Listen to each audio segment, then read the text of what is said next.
স্বাধীনতার ৫০ বছর পর বিগত আওয়ামী লীগ সরকার নির্বাচন কমিশন গঠনে আইন করে। ২০২২ সালের সেই নতুন আইনে প্রথমবার কাজী হাবিবুল আউয়ালের নেতৃত্বাধীন নির্বাচন কমিশন গঠন হয়েছিল। বর্তমান নাসির উদ্দিন কমিশনও সে আইনের ভিত্তিতেই করা। তবে আওয়ামী লীগ সরকারের করা এই আইন শুরু থেকেই বিতর্কের জন্ম দিয়ে চলেছে।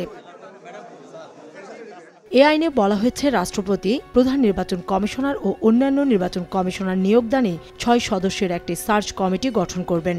কিন্তু বাংলাদেশের বর্তমান বাস্তবতায় অধিকাংশ ক্ষেত্রে দেখা গেছে সেই কমিটির সদস্যরা সরকার ও রাষ্ট্রপতির ঘনিষ্ঠ হয়ে থাকেন।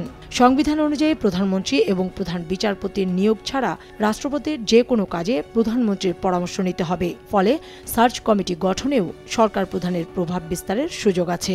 পুরো সিস্টেমটাই হচ্ছে প্রধানমন্ত্রী কেন্দ্রিক, যে কারণে প্রধানমন্ত্রীর পক্ষে এটাকে প্রভাবিত করা এটা খুব সহজ কাজ এই আইনের মাধ্যমে।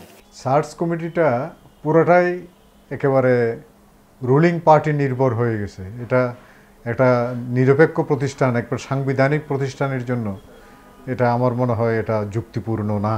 কমিশন গঠনে সরকারের হস্তক্ষেপ এড়াতে আইনের পরিবর্তন আনার তাগিদ বিশ্লেষকদের। তারা সকল রাজনৈতিক দলের মতামতের ভিত্তিতে ইসি গঠনের কথা বলেন।